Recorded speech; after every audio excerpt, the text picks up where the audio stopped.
Vincent Price presents Edward Woodward and Annette Crosby in To My Dear, Dear Saladin by William Ingram. Vincent Price. Hello and welcome. Cats of the family Carnivora, the domestic variety.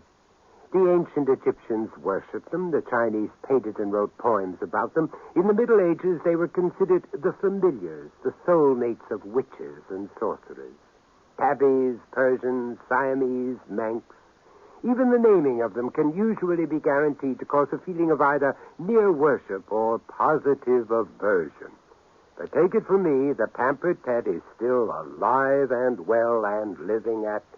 But you don't need me to tell you. I guarantee you won't have to look far. But what happens when the cat beloved outlives its master, mistress? What if instead of being put down, rehoused, arrangements have already been made to allow it to continue its reign in its own familiar surroundings? It can happen. In the story I'm about to tell you, it did.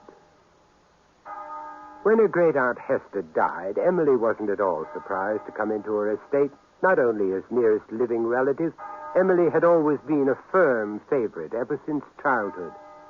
As for her husband, Freddie, he, not to mention an ever-growing number of creditors, had positively grown to depend on the bequest. No, not even Aunt Hester's open hostility was going to keep him away from that will reading. Yeah. Well, all in order. Well, thank God for that. Please, Freddie. Oh, very much as expected. A few somewhat eccentric charities in which your great-aunt's preference for animal as opposed to human society comes well to the fore. The more I see of people, the better I like my dog, eh? Freddie. Quite.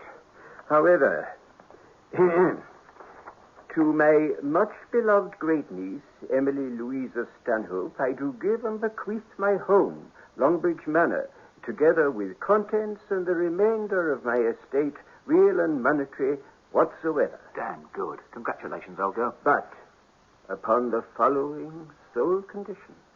Here we go. Might have known the old hag would have kept some trick up her sleeve. Stands to reason, doesn't it, eh? Not only right to the end, but beyond. Freddie. I'm sorry, Mr. Forbes. To my dear, dear Saladin.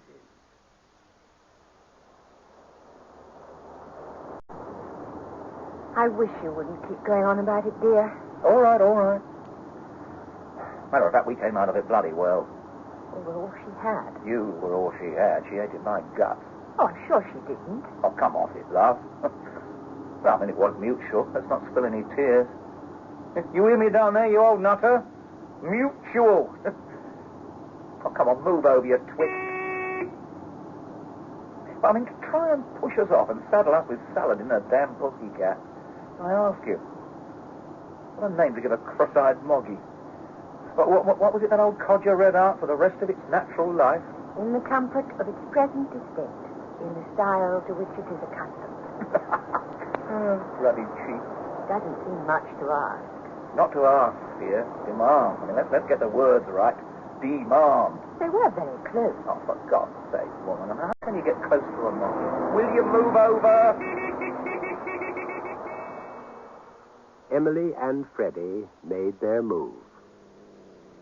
And the first item from her dead mistress's bedroom window was Saladin. Saladin. But not the pampered Persian that Freddie had expected. Overweight from years of Aunt Hester's chockies. A silver bell on a ribbon around its fat feline neck. Oh, no. Saladin was sleek, alert, watchful. Resourceful, too, in its own right. And even at that first instant, Freddie noticed all of these things about Saladin.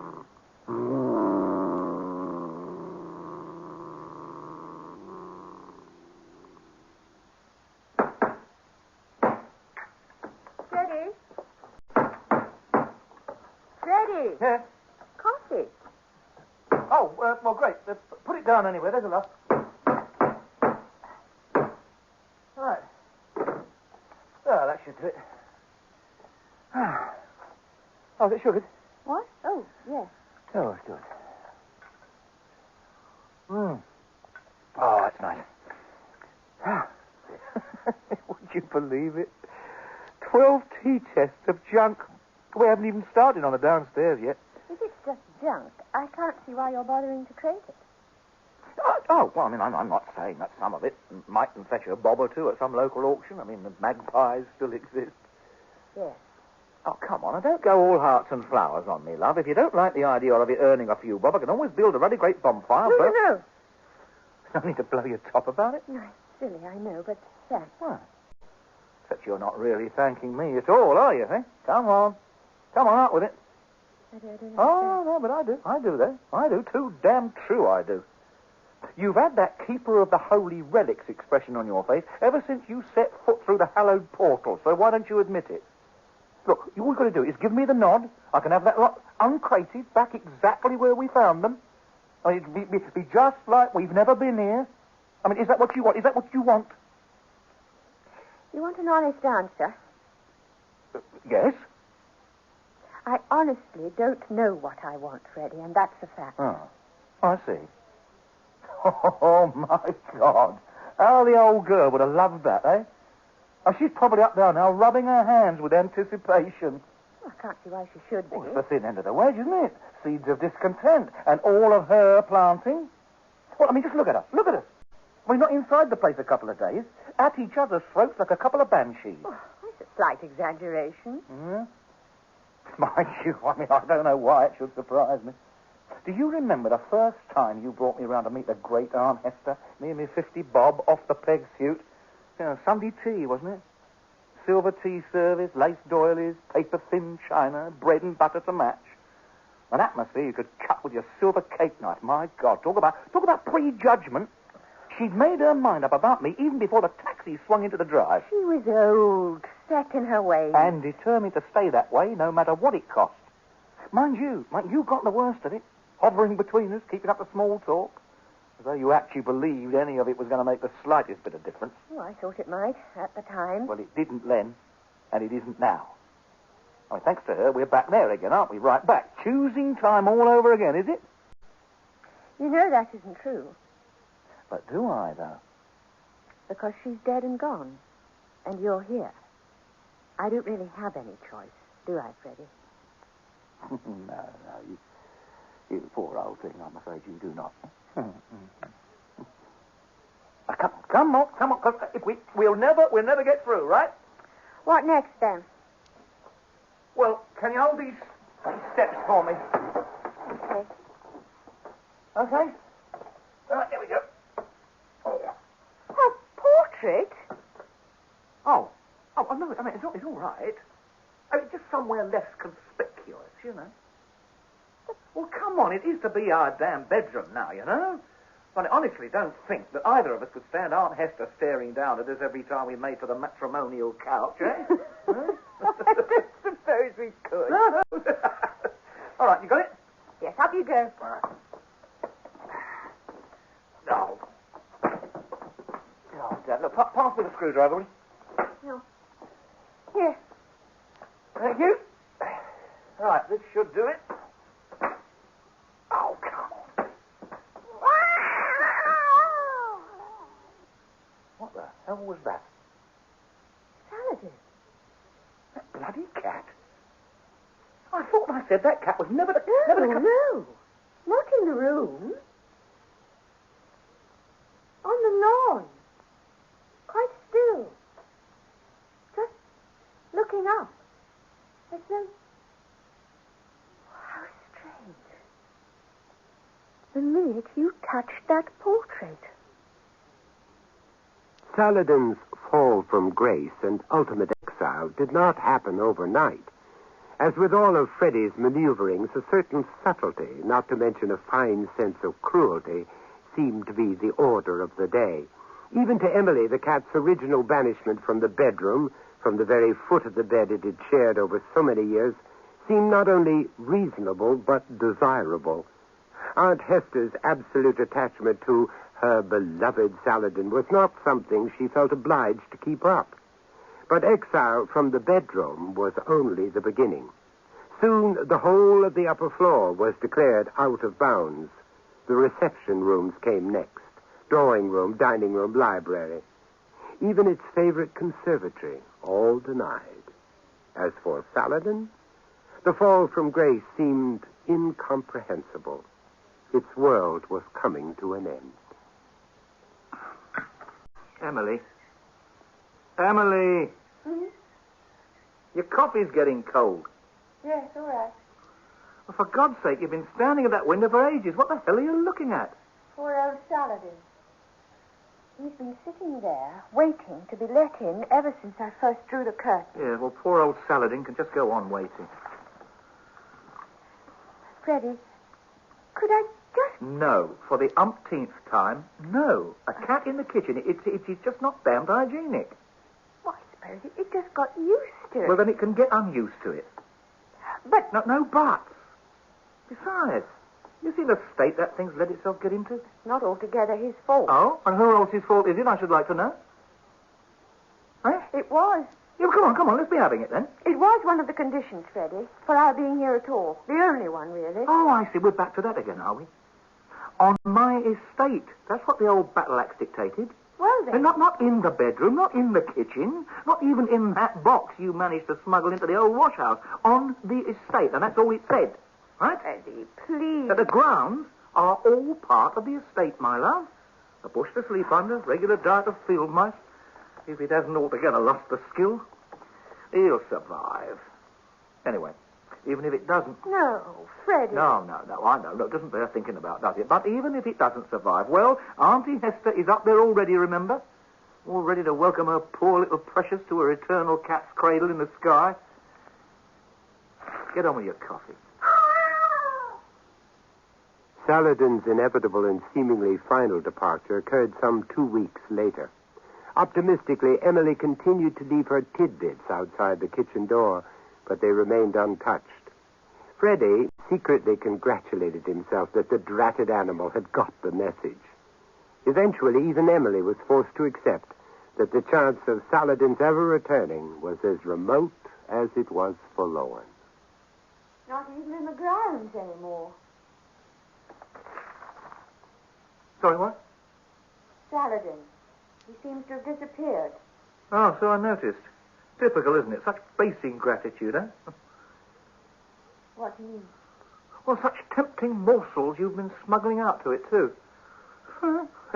Oh, what pusscat could resist them? Freddie, those scraps I've been putting out, you wouldn't deliberately... Doctor them with something nasty from the woodshed, drop of arsenic in its steak tartare, spot of paraquat in its poisson au gratin, eh? Perish the thought. Oh, come on, now, really. I mean it, perish the thought. You do promise me?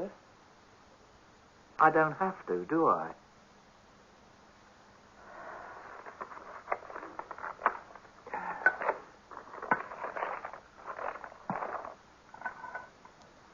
Oh, dear. Oh, good, now what?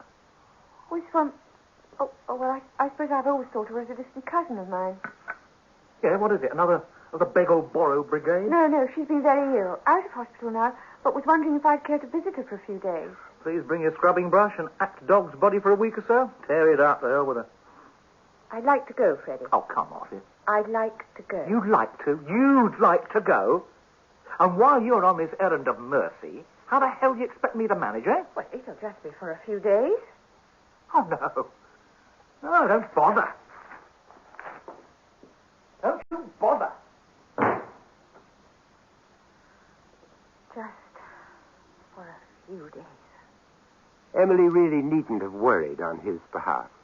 Now, how did the old saying go? When the cat's away... And he'd laughed openly and loud at the aptness of his choice. 2007, 2008, 9, $3,000, as per agreement. Oh, plus a percentage of anything over the odds in due course. Oh, yeah. In due course, Freddie. In due course. Just jogging the memory on that. Yeah. They were pleased with that first consignment. Oh, prime, Freddie. Prime. Well, it should be, old mate. Nothing of the best for dear Aunt Hester.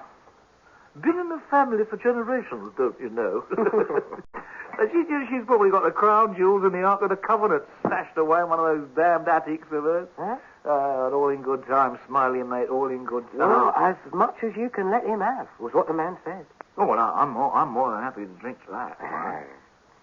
Cheers. Well, come on, get it down, you then. Well, it's just that it is getting a bit on the late side. Oh, for God's sake, man. Yeah. You've had one eye on that damn front door ever since you set foot inside the thing. Whoa. Well, it was you I was thinking of, old mate. Me? Yeah, well, I mean, not that I've ever had the pleasure of meeting your better half, but... Oh, no, the hell with my better half. I'll tell you something, old son.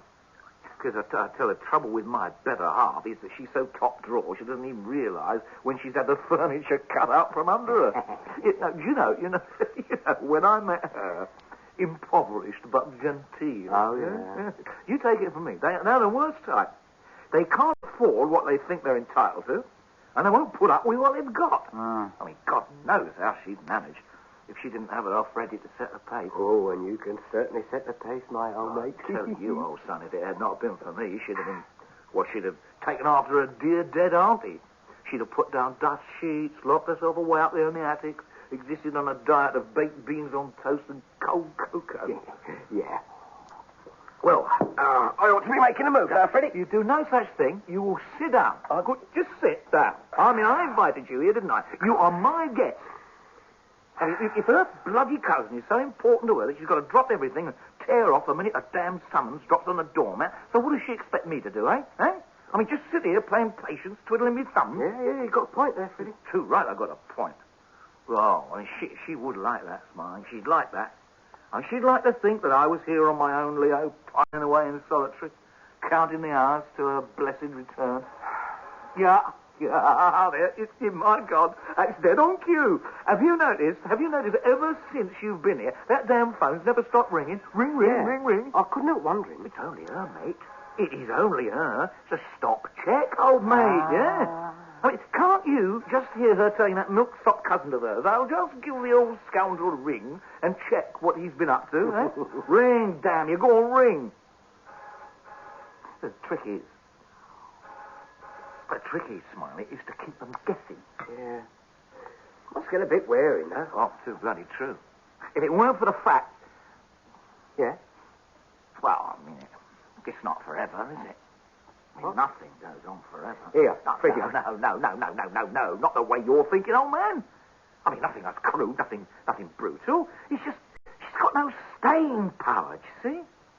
First thing I noticed about her, along with her very definite worldly prospects, of course, and the old auntie, she knew that too. Like, see, I have got staying power. And the old lady, she recognised it, Emmy. I mean, that's what we had in common. Still, I mean, as the good book says, everything comes to him who waits, but the Lord helps them who helps themselves, eh? Yeah. Look, I've really got to go now, Freddie. Yeah, well, all right, old son.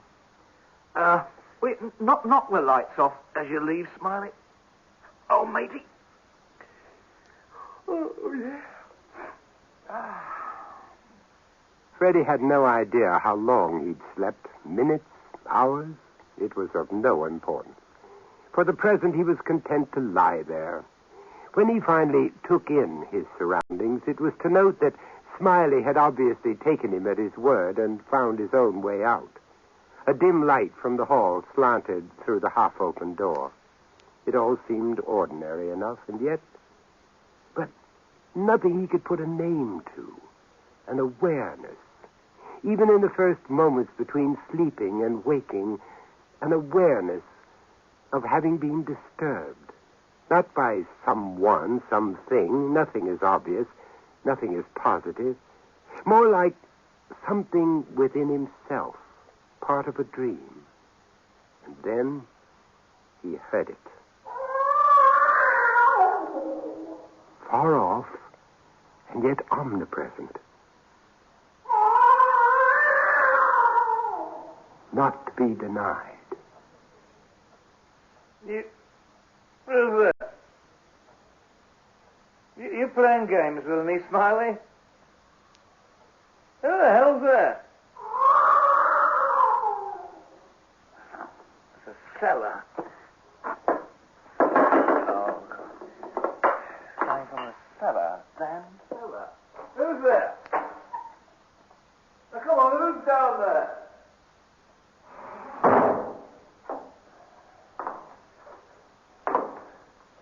light switch. Oh, where the hell's the light switch? Damn fuse again. Candle. Somewhere the candle. Where's the matches? Somewhere. Better. Much better.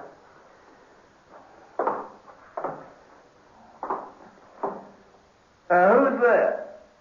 Who's down there?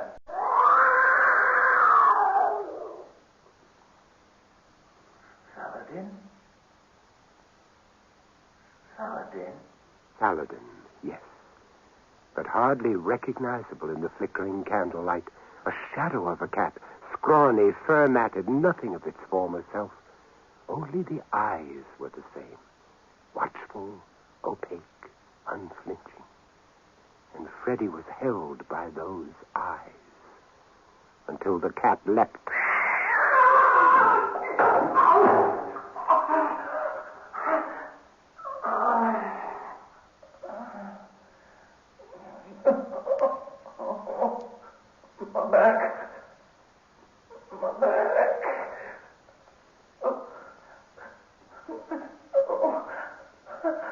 The dark, only the dark, until the moon chinks through the slats of the cellar grill.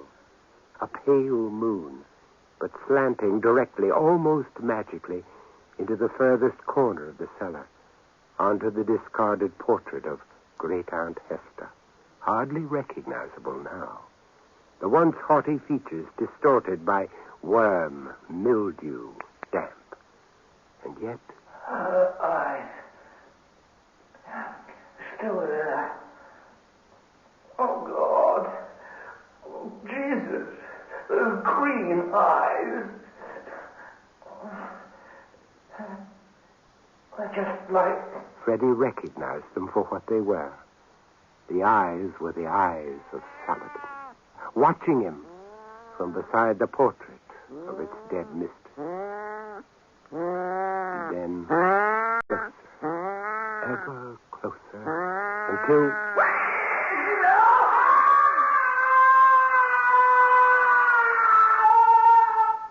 Months of deprivation had added hunger to the need for vengeance.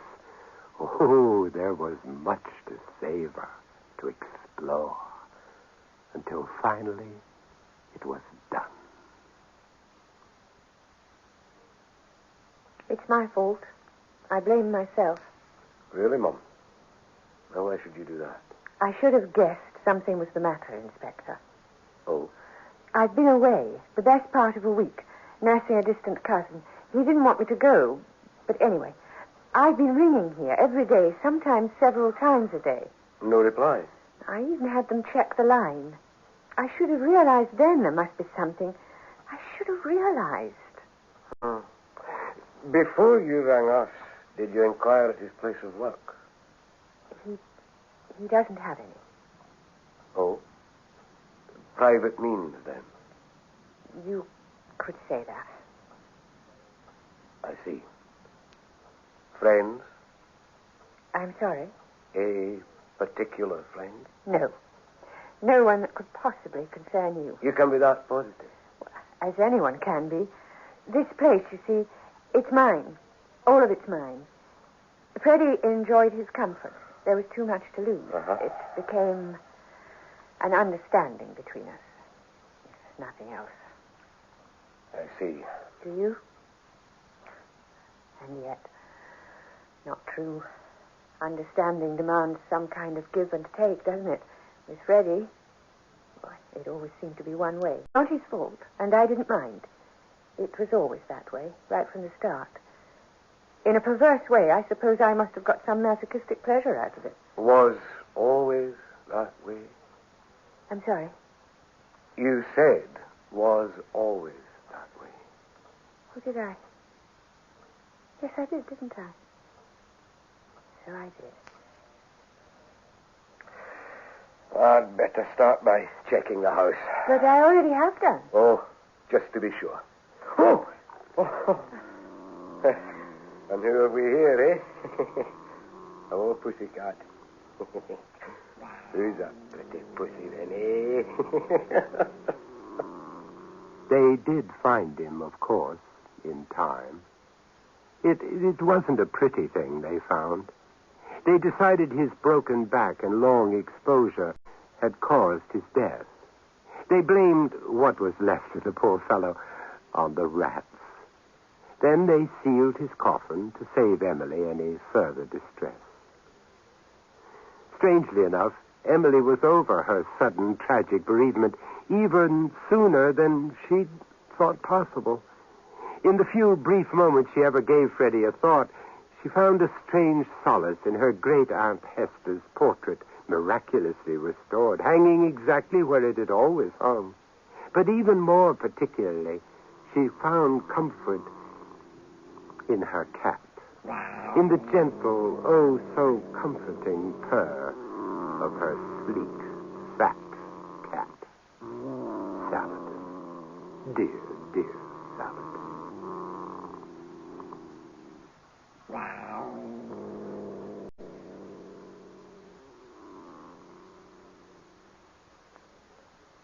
That was To My Dear, Dear Saladin, starring Edward Woodward as Freddie and Annette Crosby, Emily, with Steve Hodson, Smiley and the police inspector, and Louis Stringer, the solicitor.